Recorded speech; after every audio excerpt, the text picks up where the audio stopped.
let me tell you about a boy the world had forgotten. A boy who walked barefoot down a sun-baked highway, his toes kicking up little puffs of dust that disappeared as quickly as he did from people's notice.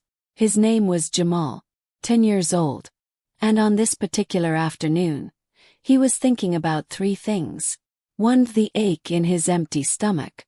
2. The blister forming on his left heel. 3. And the way his mama used to sing when she thought no one was listening. The road stretched ahead like a gray ribbon, hot enough to fry eggs on.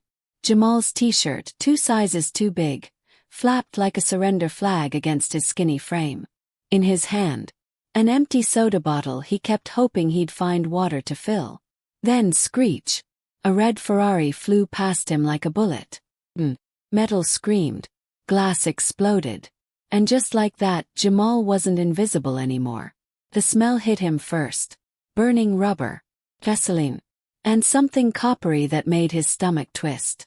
There, sprawled on the asphalt like a broken doll, lay a man in a suit that probably cost more than Jamal's whole life. Gold watch still ticking. Blood pooling beneath his head.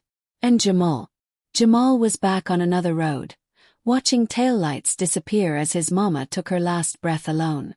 Not again, the boy whispered to the empty highway. Then he ran.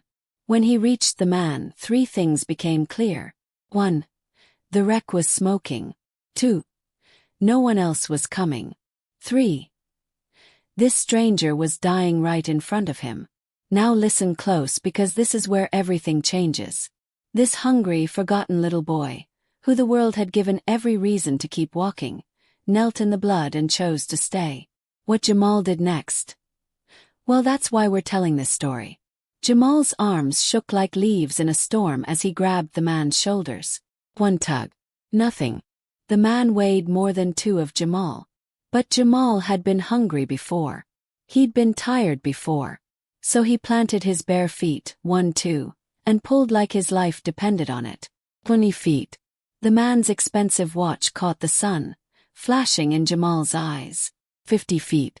Jamal's toes left red smears on the road. 80 feet. A sob tore from his throat. Mama, help me. At exactly 103 feet, Jamal collapsed. His hand still clutched the man's sleeve when headlights finally washed over them. Oh my God, Tom. Call 911. There's a kid and... Jamal didn't hear the rest. His last thought before darkness took him. Please don't let him die alone. 3 things happened when the billionaire woke up. 1. He vomited. Concussions will do that. 2. He demanded his lawyer. Old habits die hard. 3.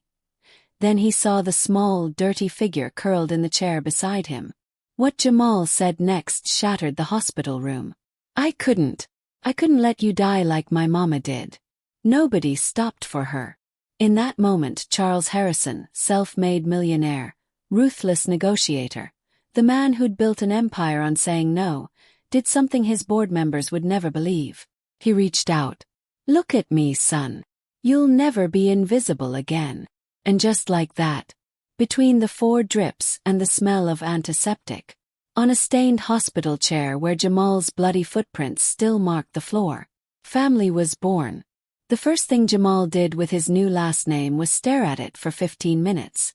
Jamal Harrison, written in looping cursive on a middle school enrollment form. He messed it up twice, hands shaking so bad the principal had to help guide them. The first time a classmate asked, "Wait, your dad's the Charles Harrison?" Jamal froze. Because how do you explain that your father chose you on a highway painted with your blood?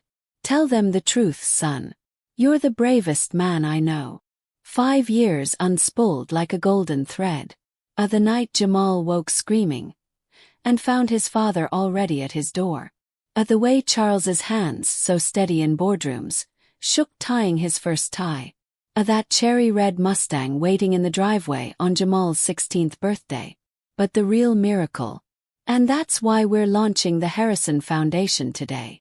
At the podium, 22-year-old Jamal Harrison stood tall in a suit that fit perfectly. Behind him, Charles mouthed, "That's my boy," to no one in particular. The press would call it a heartwarming full-circle moment, when Jamal announced, "We're building shelters along every highway where kids like me walked unseen." Later, as fireworks exploded over the gala, Charles felt a nudge.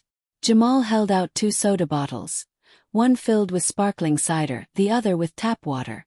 "To the road that brought us together." And as the bubbles burned their throats, Charles finally understood what really happened that day. Jamal didn't just save a life. He rebuilt one. Cards. 1. Every hero doesn't wear a cape, sometimes they wear hand-me-downs. Like this story. Smash that like button. 2. Want more real-life miracles? Hit subscribe. Our next story will wreck you. 3. Tell us in the comments. When did someone change your life unexpectedly?